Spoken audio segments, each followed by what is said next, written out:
Welcome to the Insomnia Coach podcast. My name is Martin Reed.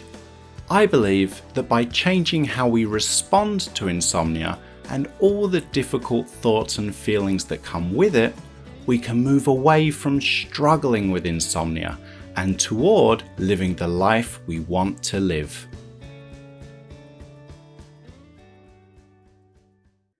The content of this podcast is provided for informational and educational purposes only. It's not medical advice and is not intended to diagnose, treat, cure, or prevent any disease, disorder, or medical condition. It should never replace any advice given to you by your physician or any other licensed healthcare provider. Insomnia Coach LLC offers coaching services only and does not provide therapy, counseling, medical advice, or medical treatment. The statements and opinions expressed by guests are their own and are not necessarily endorsed by Insomnia Coach LLC. All content is provided as is and without warranties, either express or implied. Nina typically dealt with occasional periods of sleep disruption by taking some form of over-the-counter medication. When she fell pregnant, this was no longer an option.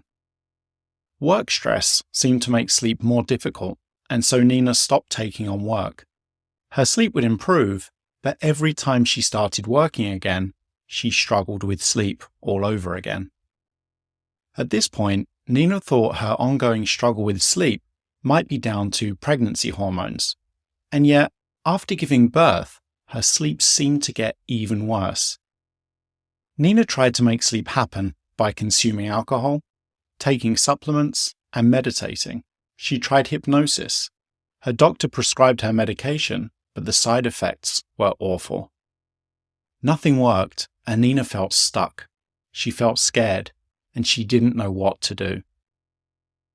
Then, Nina found the Insomnia Coach podcast. She realized she wasn't alone, that there was hope. When we started working together, Nina started to make changes. She started to do things that mattered each day, even after difficult nights, and even when that felt really difficult. Instead of struggling with being awake during the night, she planned and engaged in activities that would help make being awake feel a bit more productive or a bit more pleasant. Nina gave herself permission to be awake. She was kinder to herself when things felt difficult. She stopped trying to get a certain amount or type of sleep.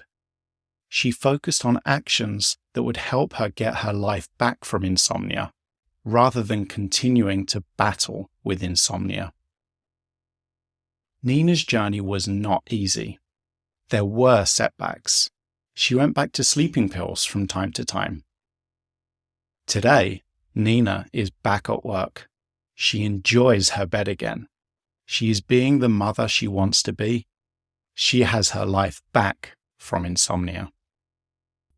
A full transcript of this podcast and an accompanying video can be found at insomniacoach.com/podcast.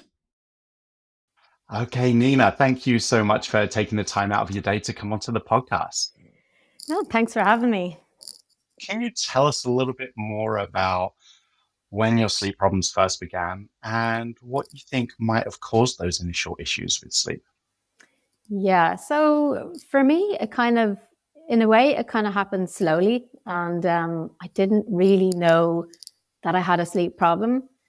It actually came on me initially when I was pregnant. And it was just, I think, as the pandemic was happening, and I was trying to go back to work. And like I work in the film industry, so it's not really something that's constant. So it'd be quite normal to actually not sleep very well before a job because you're on off with work and you've really early starts and all that kind of thing.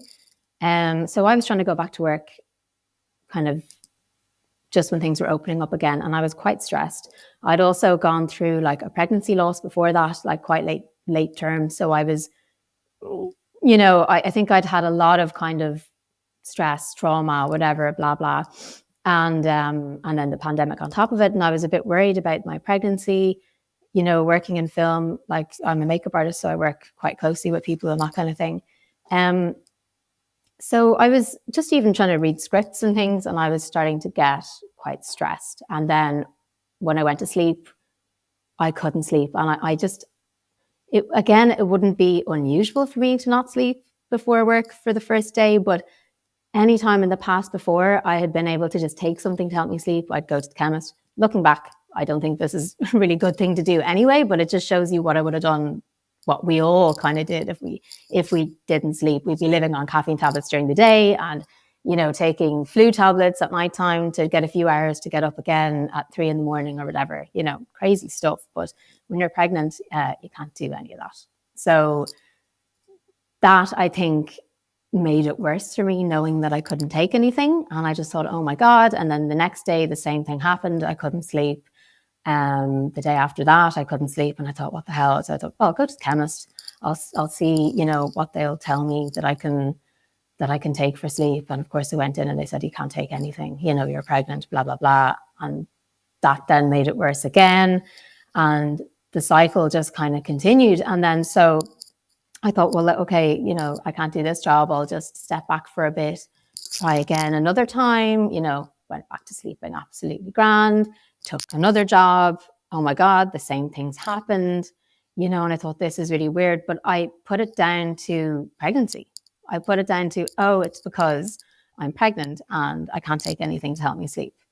But then every time I tried to take a job, the same thing happened. And I just thought, okay, well, initially, or then I just thought, well, I have to stop working when I'm pregnant. Like this, you know, I can't just stay awake all night when I have, you know, a baby, when I'm looking after a baby, essentially, you know. So, and it was during the pandemic anyway. So I just thought, well, I'll just, you know, sit this one out.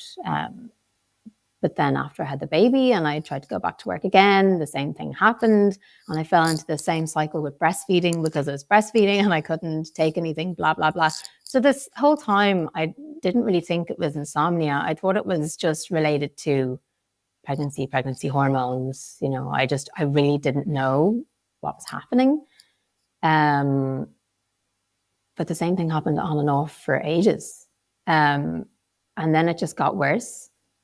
And I went to the doctor because I every time I tried to go back to work, I would just be awake for the entire night, you know. And yeah, I went to the doctor and that kind of made it worse again, you know. There just sort of seemed like there was no help out there for it, but I didn't really know what the problem was, you know. So that's kind of how it started. It sounds like once that initial trigger or the circumstances around what you identified as causing these sleep issues wasn't around anymore or wasn't relevant anymore, the sleep issues still stuck around. And that's when it can start to feel really mysterious, right? Because we can attribute the cause to all these things, but now all these things aren't around anymore. And then we can start to worry, well, what's going on now? Is that the kind of thing that you experienced? Yeah, exactly. Because in the beginning, it was me trying to get back to work. And every time I would take on a job, I'd say, oh, well, I'm sleeping great now. I'll take a job. And then, of course, I'd take the job and all the fear would come back. I wouldn't be able to sleep, blah, blah, blah. But then it got so bad that it just bled into my everyday life anyway. So then it was just every day, regardless of if I was working or not. And that's when it really, like you'd say, the shit hit the fan, you know, because it was just like, I was just like tortured every day, you know. And I couldn't see a way out of it. And it was only then that I thought, oh, this is like probably insomnia, you know, this is a real problem. And it's actually taking over my life because I still had a young baby, like, and he was a really bad sleeper. So, you know, I think like maybe that was part of the problem as well. Well, even though it started when I was pregnant, but then after he was born, like I had a very long, even labor with him. And then after that, he never slept, you know, so my sleep kind of was just completely thrown off. And he was still quite young. I think he was probably only 10 months or 9, 10 months when my insomnia just became like a full-time thing, you know. and he would have been awake all night. If anything, actually, the kind of treatment, like when I actually got the insomnia treated, it helped his sleep in a way, because I just could not be there to be with him all night, and his sleep got marginally better. But yeah, like it definitely, that's when it got really, really bad. And when it became proper insomnia, I think, or when I registered that that's what the issue was. So now you're kind of in that struggle, you kind of figured out there's something else going on here. It's not just this temporary issue. It seems to be this thing that's present and I can't seem to shake it off. Like any normal human being, you identify that as a problem and you want to try and fix it. So I'm curious to hear what kind of things you tried when you found yourself really struggling. Yeah, I tried everything. I mean, I think when the insomnia kind of got really bad initially, I was so freaked out. At the beginning, I started drinking. Like probably the first night I tried like wine and stuff, because before I had sleep issues, a glass of wine, if I had one glass of wine and didn't have anything else, it would knock me out. So I thought, okay, I'll drink. So I got out of bed, had a glass of wine, got back into bed, didn't fall asleep. The more things fail, the more freaked out you get. And the more freaked out you get, the less likely you're ever going to sleep, So it's like the worst vicious cycle. And you're like, okay, so I'll try something else. That doesn't work. Obviously like meditations and all those kind of nice music all through the night. I probably know them all, those 24-hour things on YouTube and stuff, which are lovely. It makes it slightly better, but it doesn't help you get to sleep when every time you go to sleep, you wake up with your heart racing, which is what would happen to me. I tried loads of supplements. I went to like Ayurvedic doctors and spent £1 billion on stuff. I tried all the antihistamines. I tried like 2 or 3 different types of melatonin. Like I couldn't get anything proper because I was breastfeeding. But one of the chemists, was saying you could take these antihistamines, try them, whatever. At that stage, I wasn't really breastfeeding much anyway. And yeah, but nothing worked, so like really nothing worked. And then I think it was the day of my birthday that it was so bad. And I remember then just going, I just need to go to the doctor and I actually tried hypnosis before that as well, because I'd heard that had helped somebody, and that actually made me worse. Like it made me so much worse, having to lie in the bed and like concentrate on this thing that's supposed to make me relax into sleeping. But it was just making me pay attention to the fact that I needed it to sleep, and then every time this bell would ring at the end and I would just be like, oh my God, it's the end of it. I'm awake, and it would just make it so much worse. So like after that, on my birthday, I went to the doctor and I said, blah, blah, blah, I have this problem. I really need some help with it. Like, I feel like I'm going crazy. I need to sleep. I have a baby, like blah, blah, blah.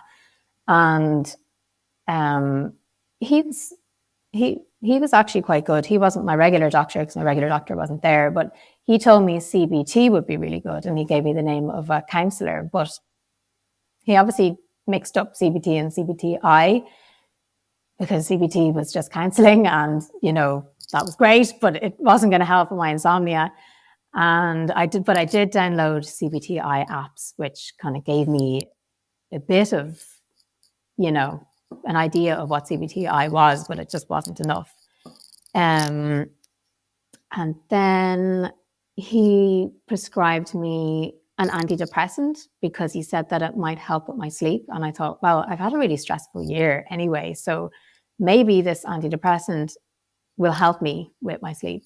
I took it and then I had like the worst reaction to anything. Like I was out of my head. Like I literally felt like I was on loads of drugs. I was really horribly anxious. I felt awful. And I was like looking up things on this. And like the antidepressants, I'd known people who've been on it and they're absolutely grand and it did wonders for them. But I guess I probably wasn't really depressed. I was taking it for sleep, or maybe it just didn't work in my physiology. I don't know, but it didn't work. And I thought maybe this is just a side effect of it and it'll get better. And I tried to stay on it, but I actually couldn't even function. I felt so awful. It did help me sleep, funny enough. It was the only thing I could do was sleep. But I felt so terrified that they had to prescribe me other medication to counteract the anxiety of that until I could get back into the doctor. And then I got back in, he said, stay off them. So I did, and that was that. But then insomnia was straight back. So it's kind of back to square one. And I really didn't know where to turn, honestly. And I was listening to another podcast that was nothing to do with insomnia, but they had suggested finding, like, if you have a problem, to find what they call expanders. And it's people who have been through the same situation as you, that you can see to believe that something's possible. So I thought, okay, well, I need to find somebody who's gotten over insomnia for me to believe that that is possible for me.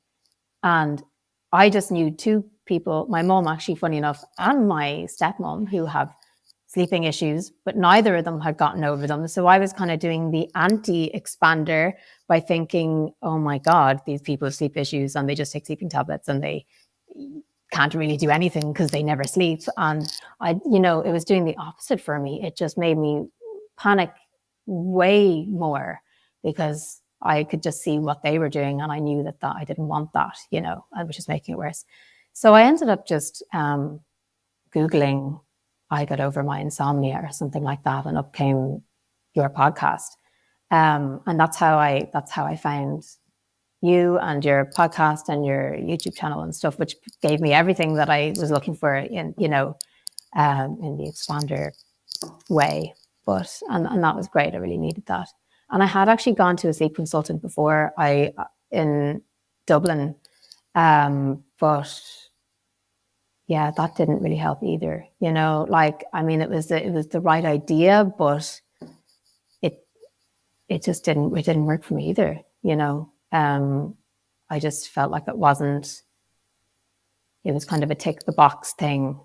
Do this, and this, see you later, and it doesn't sort of get down to that fear like that people with insomnia have, because you're really just petrified, and like you need somebody to say you're going to be okay. And like if you say, like I remember saying to the last lady, like, oh, like just, am I going to be okay? And she's just kind of like, probably. And you're just like, yeah. It's like they don't want to tell you you're definitely going to be okay in case you're one of those people that's not going to be okay, but like you will be okay. Like, I don't know. You need your hand held a little bit, and you just need to be told it's grand. Like, because that's all it is. It's like it's an overload of stress and fear, and like you just need to be brought down off that ledge. Like you don't just suddenly stop sleeping for no reason. Like there's reasons that you can't sleep, and you just need to be told it's okay, relax, you'll be fine, do this, and you'll be able to sleep again. Like, it's like, yeah, I don't know why it's made so complicated, The fear, like, just can be just this huge can of worms, right? Because it's understandable. First of all, I think it's important to recognize and emphasize that fear is a natural and normal human emotion. Nobody goes through life without experiencing fear. Mm-hmm. When we do things that are important, we experience fear. When we do things that matter, we can experience fear. When we do things that aren't pleasant, we can experience fear. We can experience it for all different reasons. But I think what can happen when we get tangled up in the struggle with insomnia is it's kind of like this new front that we open up that gets us drawn into more of a struggle. So we're kind of struggling with the sleep, mm-hmm. and we're struggling with the fear because we no longer want to experience the fear because it doesn't feel good, and because we recognize it maybe as a barrier or an obstacle to sleep. And then we start to get anxious about fear turning up, and then we can start to get anxiety about anxiety turning up. Yeah. And it's just new front after new front opening up, and we're suddenly going to war with so many different opponents. Mm-hmm. And before you know it, we just feel stuck, right? We just feel Yeah. like we're just getting overwhelmed by all these invisible enemies, and Hmm. that it's impossible for us to move forward. Yeah. Takes over your whole life, your whole day, you know, and you get all these new triggers like all the time. It's like, oh, the sun is starting to set. Oh God, and you just start thinking about like all of the things next that are leading up to the event of bed, and it's like, it just goes on. Like, it's so ridiculous that like your brain can allow that to happen, and that you can do that to yourself day in, day out. It can feel like the brain gets a bit adversarial, right? It's like, why are you working against us? Mm-hmm.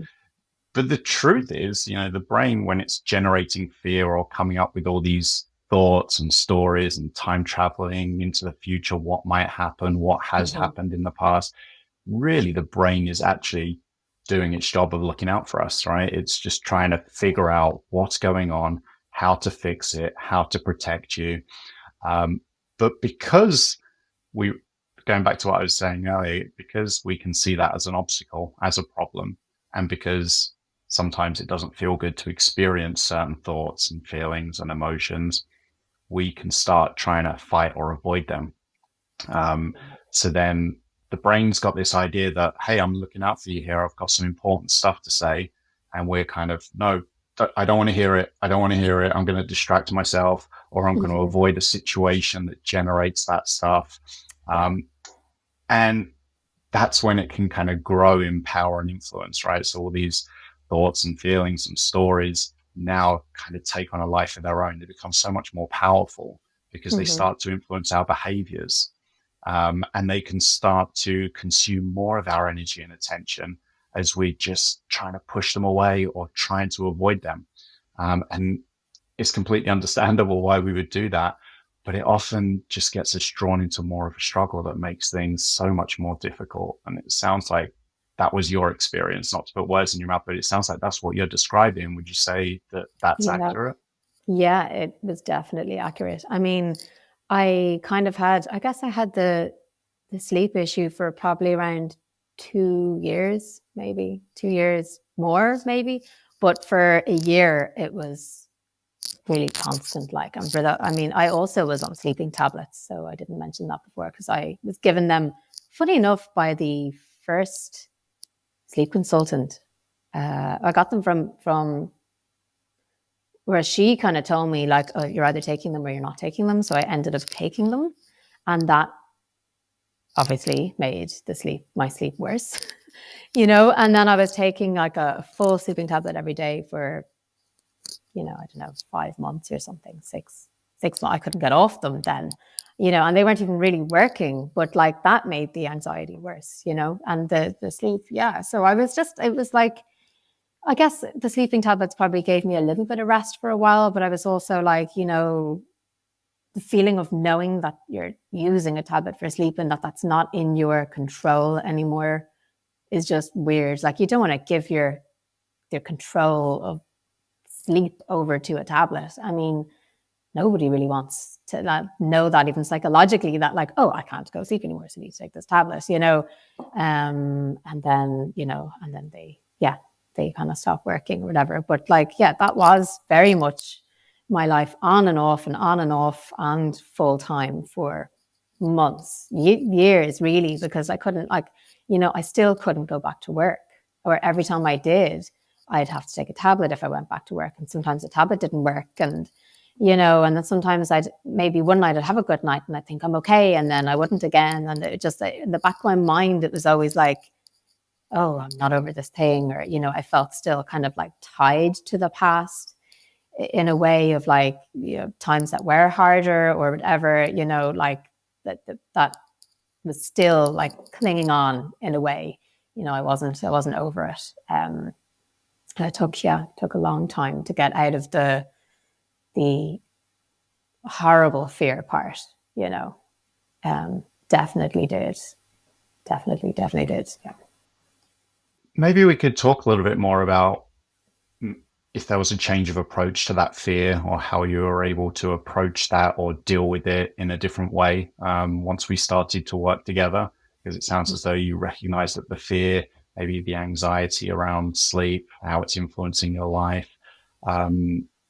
was a major issue related to the insomnia struggle. So could you tell us, maybe it was more than one thing, but maybe we can just start here, how you first started to approach responding to that fear a little bit differently when we were working together?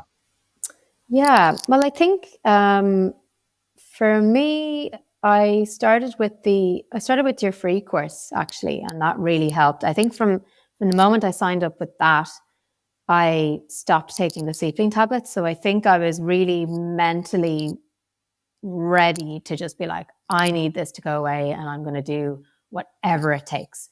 Like, I really felt that I was gone down the right track basically because of all the videos of people that I'd listened to and on the podcast and everything, the YouTube videos that I'd watched and stuff.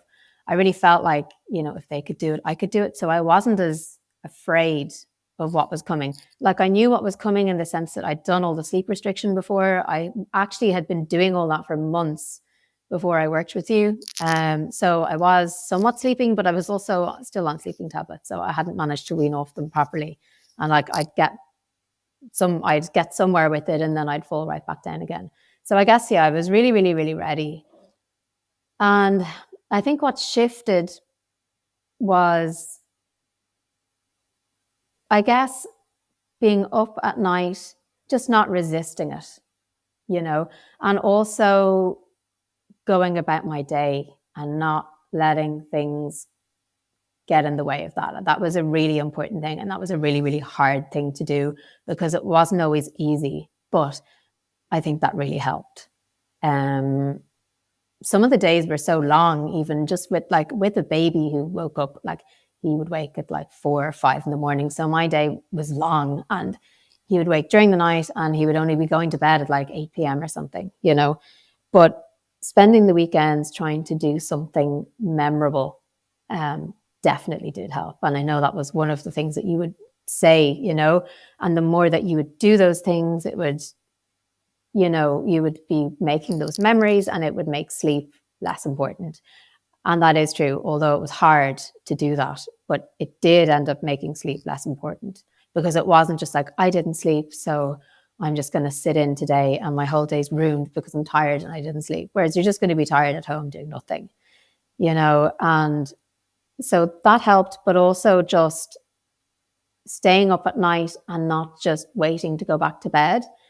And that's such an easy trap to fall into because even like anytime I would do well with sleep and then I'd have a little bit of a relapse again, I would fall back into those same traps again, of being pissed off that I'm awake and, just waiting to go back to bed or just sitting pissed off in my bed, waiting to go back asleep. And like, if you're not sleeping, like none of that's helpful. You kind of have to be okay with being up, and that's so much easier said than done at times. But what really did shift, and I did notice it shift, was some nights just been like, okay, actually, what am I going to do tonight? And like actually thinking about things that I could do that are enjoyable because like I didn't really have much time to myself anyway because my baby was awake all the time. So, the tables did turn a little bit. If I was like, I'm surviving on no sleep, I'm probably not going to sleep anyway, but I'm going to enjoy this time because I don't get much time to myself. And I would plan to do something, and then it was that shift that I found actually like I'm enjoying myself now. And funny enough, I'm able to sleep better. It's like shifting it from just being miserable and having that miserable existence to having nicer experiences, and I guess when you're having a nicer experience, you're lowering your stress levels and you actually probably can sleep better because you're not just stressed out all the time.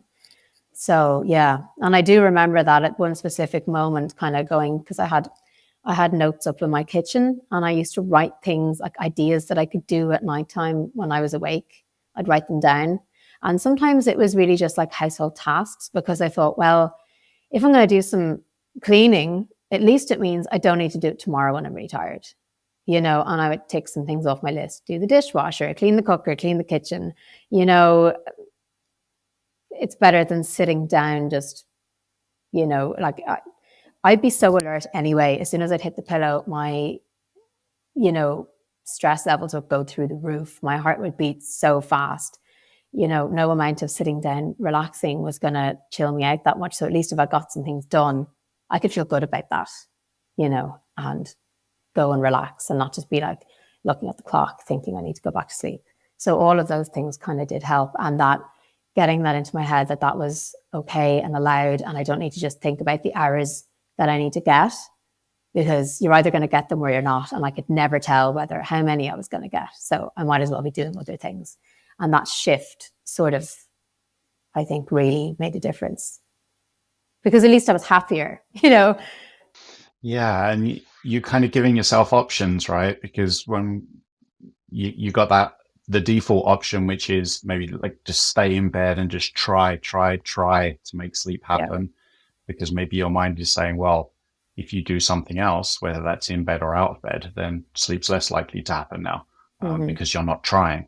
But maybe then we can acknowledge that, thanks, brain. Okay, I can see you're trying to look out for me here, but what does my experience tell me?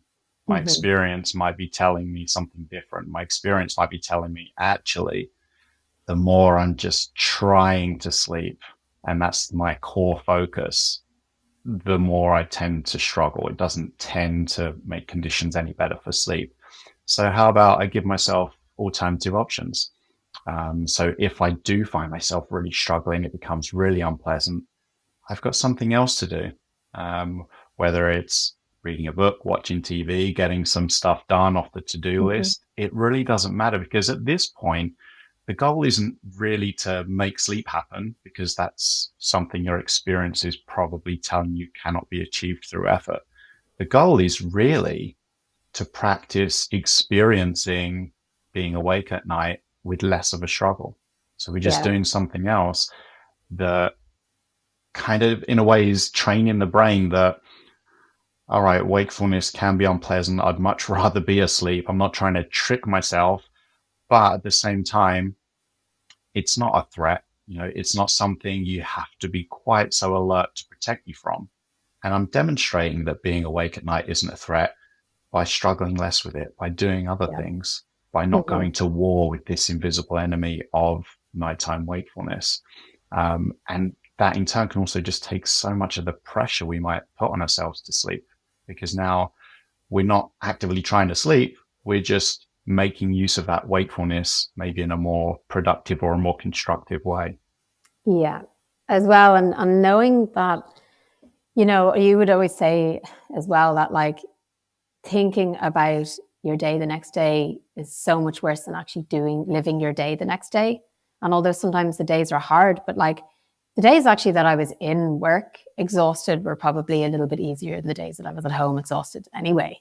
Like thinking about having to go to work, for me, thinking about having to drive was really scary. Like, oh my God, having to drive to work. And that was part of it as well, if I had to go far.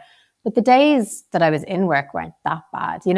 Even days where I didn't get to sleep at all, but worrying about not sleeping was so much worse. And even the nights where you're just struggling, lying in bed. I actually used to have a cathedral outside my window, and the bell used to go off every single hour on the hour. So it was like, don't watch the clock, but it was like, ding, oh my God, it's 1 a.m. Ding, ding, oh my God, it's 2 a.m. And that just happened all night. So it was like pure torture. Those nights were so much worse. And as soon as I was up, if I had the telly on or something, at least I couldn't hear the bells. I could hide my clock. I could distract from the time, And when I was also given, I guess, the allowance to stay up and not worry about the clock as well, I'm being told to do this, it was a bit easier as well, because at least I knew I was doing it for a reason. This is actually going to help. Don't worry about it. This is actually the right thing to do. Don't just lie in bed torturing yourself. Do something else. It'll eventually lead you to the place that you want to be. You just have to, you might as well be just enjoying it, do something.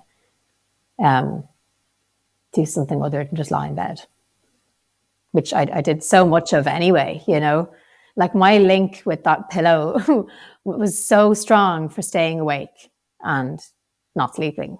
You know, it was like, as soon as I went into the room, I was like, ugh, you know, I'd like look at my bed, I'd look at the pillow, and I would just like, I'd hate it. You know, I used to change the covers all the time. I'd be like, oh, I need to get these covers off, you know, and then I'd still hate the bed straight away afterwards. Like, Just hearing you describe, you know, how the worries or the time traveling, the time traveling brain, the thoughts that come with that, and how the brain often predicts things, kind of worst case scenario, right? And then when we actually go about our days, they can still definitely be really difficult and really hard, but often they're not as difficult or as bad as what the brain might suggest. And I think it can be helpful to just recognize that, because the brain is hardwired to think of worst possible scenarios, worst case outcomes, because that's what keeps us alive, right? If we see this creature walking down the street that we've never seen before, the brain's like, don't touch it. It could be like this alien life form that's going to destroy you and everyone within a 50-mile radius of you if you touch it. So we don't touch it. Regardless of whether or not that's true, now we're safe, right? Because we haven't touched the strange creature.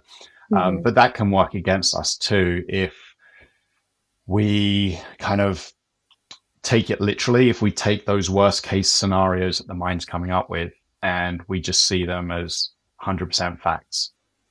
Because then we might withdraw from doing things that matter to us, do less of the things that are important.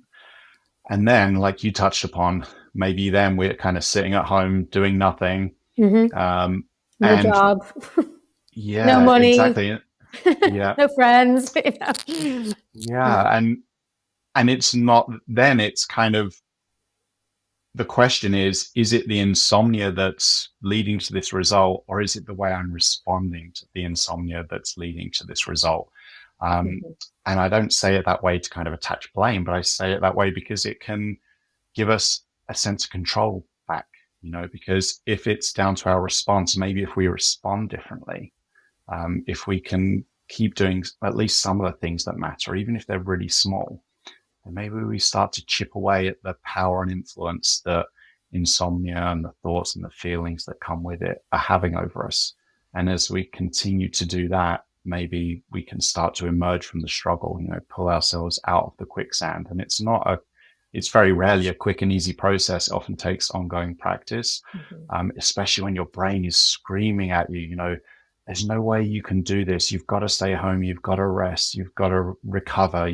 You're too tired to do any of this stuff. It can be a real effort because those thoughts in themselves are difficult, but the reality is often difficult too. You know, we're not pretending here. The days tend to be really difficult. We can't directly control, you know, our fatigue levels, or we can't permanently delete anxiety or fear. But what we can do is change our relationship with those things. Maybe acknowledge their presence, be kind to ourselves when things are feeling difficult, and continue to do things that matter, even when this stuff shows up. It's like what you said about the bully, and it's so true because, you know, you are letting it take all your power away. You're letting it take all the things you enjoy away. Because you are trying to conserve your energy and stuff, you know, but then you're just not doing anything.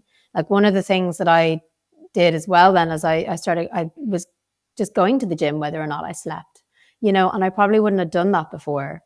And I was fine in the gym. I was absolutely grand. I was still able to lift whatever weights I wanted to lift, and I felt great for it, you know, whereas before I might have thought, you know, probably shouldn't go because I need my energy. But it's like, no, I'm going to do everything. Some of the days I actually had the busiest days. You know, I did the most amount of things because I was like, I was just booking so many things in because it was, I didn't want to just be sitting at home feeling sorry for myself and wallowing in the fact that I'm not sleeping. And also it was good to just distract my mind, you know, and then little by little, I didn't have the time and the energy to think about sleep, you know, and then I started sleeping better, you know. But yeah, it it was a process. It definitely didn't happen overnight, but it definitely did happen. You touched upon how helpful you found it to continue to do things or to reintroduce things that matter into your life, even while the insomnia was still present, even while the fear was still there, the anxiety, the fatigue, all that difficult stuff was there. You weren't kind of, I need this stuff to be gone before I can do these things. You kind of flipped it around. I'm going to do these things, even though they're there. And then maybe they might fade into the background, or maybe they might lose some of their power and influence. And in effect, maybe I'll start to emerge from the struggle and conditions for sleep will become a bit better, because now I'm no longer putting quite so much effort in. These things aren't having quite so much power and influence over me. And maybe I think this kind of comes back to what you touched upon earlier when you said, what really helped me was dropping that resistance to insomnia or being awake at night. Yeah. And it sounds as though what you've also been describing is dropping the resistance to all the difficult stuff that comes with insomnia during the daytime as well. Whether that's what you're thinking or what you're feeling, how you're feeling. And I know that people listening to this are going to be like, yeah, that sounds great. Drop the resistance. If someone says to you, how do I drop this resistance? So if we start at nighttime, how do I drop that resistance? Because I don't want insomnia to exist. So I want to resist it. I want to get rid of it. How do I drop that resistance? Well, I think, it's like you get caught in a loop of not wanting to be tired and feeling scared of being tired all the time. And I found that that's for me, where you're just like, I just want my sleep, or you might have one night. It's nearly the nights where you have a good sleep that make it worse, because you're like, oh, I feel really good. And then you're afraid of losing it. And then you're tired again. And when you're tired again, it's worse, because you know what it's like to have good sleep. But I guess then you're still just micromanaging everything, right? I think if you just give in to being tired, you're just kind of like, this is it for now. I'm just going to be tired. I'm just going to do these things tired, and I'm just going to do the best that I can tired. It doesn't matter for now, because this is not forever. This is temporary. This is not forever. And you just kind of have to drill it in that it's not forever. And you just kind of have to make the now more manageable and know that that is going to get better. It's just going to get better and better and better. It might go up and down, but it will just get better. And I kind of feel like for me, that was sort of, I just had to give into it and be like, do you know what? If you're going to be tired tomorrow, you're going to be tired tomorrow. Whatever it is, it's not going to be as bad as the way you're imagining it now, because even how tired you are at the end of the day, like sometimes you feel more tired in the evening before you go to bed. Even if you've been up all night struggling, by the time you've in the morning had a shower and had your breakfast, you're even a little bit more revitalized. It's not the end of the day. Like if you just do something to change the mood, or, you won't be as bad the next day as you think you're going to be. It's never as bad. And I think just accepting it for what it is at the time and making the best that you can, and just remind yourself that it's not forever. It is very much temporary, and you are doing the right thing. Like, I think that's probably what helped me. And also just like, I just really had enough of it. I really had just had enough. I'm like, oh my God, like I was so bored of my own thoughts, So like, sometimes they come in and I'd be like, oh my God, just shut up. Like, who cares? Who cares? Yeah, you're tired. Great. Whatever. Like, this is it now. I'm just going to be tired. Grand. I'm just going to do something else. I'm just going to clean up. At least I won't have to do that tomorrow. Or, just watch a bit of telly. Like, grand. This is not what other people are doing, but I'm going to do it. And just have a bit of joy in what you're doing. Everybody has different struggles, and this is just the struggle that I have right now. And it's not forever. I'm going to make the best of it, basically. I think it's natural and normal that we have that resistance, right? Because it's something we don't want to experience. But just listening to you talk, what comes across is just the fact that there is an alternative option available if we wish to take it. So we can continue trying to resist. each individual listening to this are the experts in themselves. And if they feel that's the right approach for them, then sure, then that's the option that they can pursue. If someone is listening to this and they feel that that resistance isn't really getting them where they want to be, then there are alternative options. And so for you to put that kind of into practice, to physically put that into practice, it sounds as though your alternative options were to do something else physically at night other than resisting insomnia, trying to make sleep happen. And during the day, instead of trying to resist the tiredness, the fear, the anxiety, you kind of acknowledged it. This is true. I'm not trying to trick myself. I am really tired. I'm feeling scared. I'm anxious. My brain is time traveling all over the place. I can't focus. But even though all that stuff is present, I'm going to respond by doing things that are important to me, things that are meaningful. So even though that stuff is there, there's also some other meaningful or important things as well. And I think that really is how that's how we move away from the resistance, just by giving ourselves alternative options if our experience is telling us that resistance isn't getting us closer to where we want to be. Yeah, exactly. I mean, I kind of kept myself busy. I think that's what I did during the days when I felt like, okay, I'm tired of this now and I want my life back. So at least I was giving myself my life back. I was just doing it tired, but it helped. But also, like, lying in bed is fine, but you don't want to be lying in bed struggling. So it's like, if I was really tired, I'd be like, well, maybe lying in bed is okay. I'll lie in bed, But if I was going to struggle, and I know you'd always say that if you want to go to bed, go to bed. If you want to lie in bed and be awake in bed, but don't struggle. And I think that's the thing that, like, there's no point in doing that, in being in bed struggling. You might as well just be up doing something else, and at least I was doing something else that was going to benefit me somewhat and make my life a bit easier. So when you were practicing this new approach, something that a lot of my clients tell me, or a concern they share with me, is, well, what if this doesn't work for me? What if I'm that kind of outlier? What if all this extra effort I'm exerting into doing things during the day that matter to me, or, engaging in alternative activity instead of trying to sleep at night? What if this isn't going to work for me? What if I'm not going to make progress? Did your mind generate any of those stories? And if so, how did you respond to them to kind of keep you on track?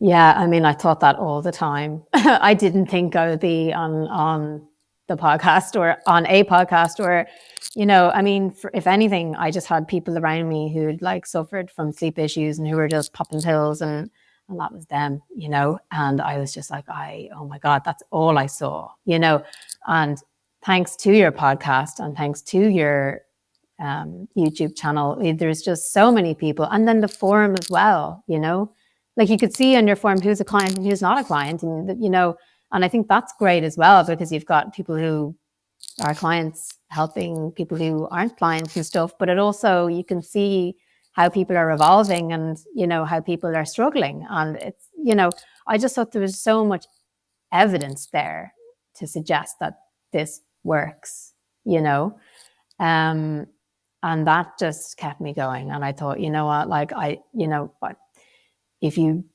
try hard, you have to have some success in it, and it's like, I guess the last sleep coach that I had, she sort of said, like, people who tend to suffer from insomnia can be people who are like a type A personality, who like need to fix things and who have to try really hard and stuff, and maybe that's why they don't sleep. She suggested that, and I thought that's really interesting. But I guess if you then are a kind of person who wants to try really hard at something, and she was saying, you can't force sleep, but at least if you're given a plan that you can try really hard at that works, then why not do that? You can't force sleep, but you can force a plan to work, So I just thought, no, I'm just going to have to, it just made sense to me. It did make sense to me, because it's like, in a way, it's somewhat like an anxiety issue. Like, it doesn't just appear out of nowhere, like what you've said before as well, I just thought that if I went with this plan, it would definitely work for me. I felt like in a way I didn't have a choice because I had to get on with my life regardless, regardless of sleep. And at least that was part of the plan was, well, you have to get on with your life, So I was going to have to do that either way. But yeah, the fear was definitely there. What if this doesn't work? But it worked for so many other people, and it definitely seemed like the best option because there wasn't really that many more options out there. And I'd actually tried all of them, I had literally tried all of them. But this definitely seemed like something that I did think it was going to work. I did think it was going to work, and I was going to stick it out as long as it took as well. I think watching everyone's videos, the one thing that really stood out as well was that like everyone was a carbon copy of each other. I mean, even the symptoms that people had, the thoughts that people had, just even knowing that there was so many people out there that were awake at night going through the same crap, thinking the same crazy thoughts, having their whole life taken over by this thing, like that helped. And then knowing that so many people had come from that and overcome it helped as well. So I did think that I would be able to get over this, but there were often times when I was awake at night that I just wanted it to be over faster, and then you think you get somewhere and then you kind of have a relapse. And that was one thing as well that you covered a lot in your videos and stuff, which I would then watch repeatedly, to try and calm myself down. But yeah, but then it's just like everybody says, I mean, everyone has it's the same for everyone, And you can even find people in the videos that you relate to so much as well. Like, oh, this girl's just had a baby and this girl, blah, blah, blah. And, it's like life events seem to just make these things happen. And yeah, I mean, all of that definitely really helped.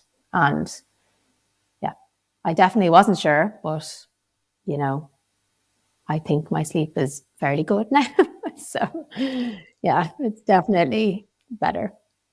Talking about progress, can you describe the moment, if there was a memorable moment, or maybe it was more gradual, but was there a moment when you kind of realized that things were changing, that this whole new approach that you were experimenting with towards sleep and all the thoughts and the feelings that can come with it, that can come with insomnia, were actually proving to be helpful, that this approach was proving to be useful?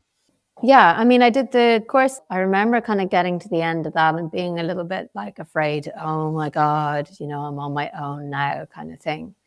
And I remember thinking, okay, like if I struggle again, I'll just sign up again, because it was so helpful. Like I felt like a different person by the time I finished, to be honest. But I wasn't sure if I'd be able to kind of go out on my own. And also because I hadn't really gone back to work. So for me, it was different. And I think it was dragged out so much longer because of the way that I work. And I wasn't taking on any long jobs because I didn't have childcare and all of that. So I was taking sporadic days, and then,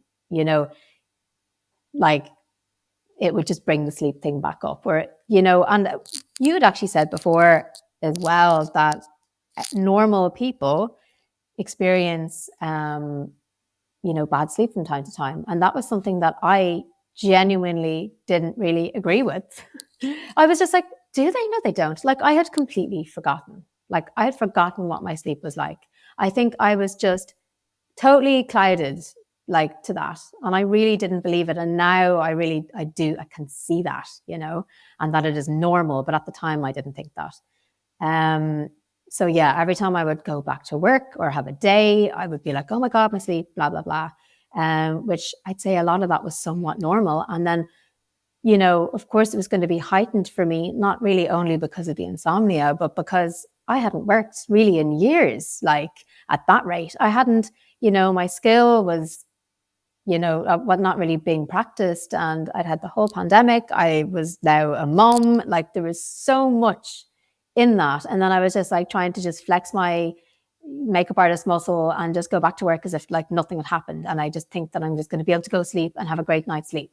You know, that's probably not likely going to happen. So in a way, it took me longer, and I was a bit more afraid at the end that I, you know, might not have great sleep. But I actually got on grand, and my sleep, even when I did have to go back to work, yeah, it wasn't always perfect. Sometimes I did dabble a little bit in a sleeping tablet just so I could get into work and stuff like that. And, you know, that wasn't always a great idea. It might have gotten me over a hump or two, and then blah, blah, blah. My sleep would always go back to normal. But I think having the tools that I had learned, I could always go back to them. My sleep never got bad. And also, you know, I just ended up having to go, okay, the sleeping tablets are, you know, not really like, it was kind of awful having them because it was so easy to use them, you know, and it took me a while to realize that actually, yeah, I can use them if I want to, but the more that I use them, the more these thoughts can come back, you know, and it's just taking more time for me to actually have a good night's sleep, because I start thinking, oh God, maybe I need these to sleep, blah, blah, blah. You know, so it was on and off because of the way that I worked. But my sleep got so much better. I mean, by the time I'd even finished the 8 weeks, I was sleeping well without the tablets most nights, you know, and only when I did work was I a little bit like not sleeping as well. But then there were lots of reasons for that too, you know. Like, and before I'd started with you, it was every night I couldn't sleep, you know, it was like really bad. So yeah, and I was kind of like, I was using the form and stuff as well a little bit, and I was still kind of listening to the podcast, you know. And I think when I really realized that sleep wasn't controlling my life anymore, was when I wasn't listening to the podcast and when I wasn't going on your YouTube channel. Like when I go on and I didn't see your face on my YouTube all the time as like one of the most watched, you know, people, I was like, I haven't been listening to the podcast, you know. Interesting. It like, because it was such a crutch for me, it was such a help, you know. So that was definitely a sign that my sleep was pretty good. If we were to attach some kind of timeline to all of this in terms of moving away from a struggle, like how long would you say that it took for you to get to a point where you felt as though you just weren't constantly engaged in that struggle with sleep and all the thoughts and feelings that come with it, when it felt like it was all losing its power and influence over your life? You know, when you went online and no longer you were kind of going to YouTube looking for my face anymore, it felt like you kind of regained your independence from that struggle. How long would you say roughly that process took? Probably 6 months, maybe a little longer, you know, like it was very gradual. 6 months, I'd say, where I was like, you know, I mean, after 3 months, it was a good bit better, but I was definitely, I'd say another 3 months after that. And then it was a year before I was like, okay, this is significantly like, I really feel like I'm over this. But I remember as well, you would kind of do check-ins, and every time you did a check-in, I was in a significantly different place, you know, and that was great. Like, it was like, okay, this is great, you know. And anytime I would have a struggle, like you know, I would sort of go, okay, you know, this is actually going to be grand. Like, it's like, whatever, it's fine, you know. It wasn't a big deal. It became less of a big deal, really. But yeah, I would say it's probably 6 months, you know. But I mean, by then it was a lot better. I remember when we first started working together, I think it was about a year ago, how time flies. I remember your goals, like when I asked you, like, what are your goals here? And you had a few that stood out, and that was returning to work, because like you mentioned, you had this concern about, if I return to work, the insomnia comes back, then what? So you really were keen to return to work. You really wanted to enjoy your bed again. As you described earlier, you kind of had that really strong association. Yeah. Bed is a kind of battleground. It creates a lot of fear. Being capable of being a good mum was one of your goals, obviously very important.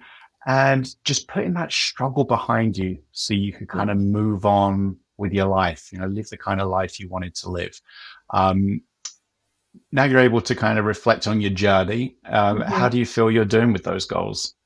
Yeah, like that makes me really happy, because I've definitely smashed all those goals, and I'm genuinely like so happy about that. And I think like the taking on that job as well, it was like that was my last thing, because if I'd only done the days and stuff and the shorter things, I mean, doing a longer project should be absolutely fine, but you always think, what if my insomnia comes back in the middle of it, or what? I guess it's like it doesn't matter, like it won't, because you'll be busy doing other things, living your life. And I definitely, all of those things, back to work, definitely feel like I can be a good mom, the struggle is gone, and I have my life back. Yeah, absolutely. 100%, all of those things. Yeah. Thank you. If someone is listening, someone with chronic insomnia is listening, and they feel as though they've just tried everything, they're beyond help, maybe they're a unique case, they'll never be able to stop struggling with insomnia, what would you say to them? I would say sign up with Martin. Definitely. I would 100%. I would say like listen to the podcast, go onto the YouTube. You're definitely not alone. There's so many people. Everybody seems to have the exact same. Everyone has the same thoughts, the same feelings, the same response to everything. Definitely start now and just start living your life again, and you will be completely fine. This 100% works. Like there is no reason to just struggle any longer. There's help. There's definitely help out there, and it's worth doing, and you can just get on with your life. Like it's just no way to live. It's been terrified asleep, and it's pointless, like, and the worry just takes over. Just, you don't need to be worrying like that for no reason. Yeah. Sign up with Martin. Definitely. That's what I would say. All right. Well, I appreciate that, Nina. And thanks again so much for taking the time out of your day to come on and share your experience. I know that it's going to be really helpful for lots and lots of people. So Thank you. No, thank you so much. It was great to be here.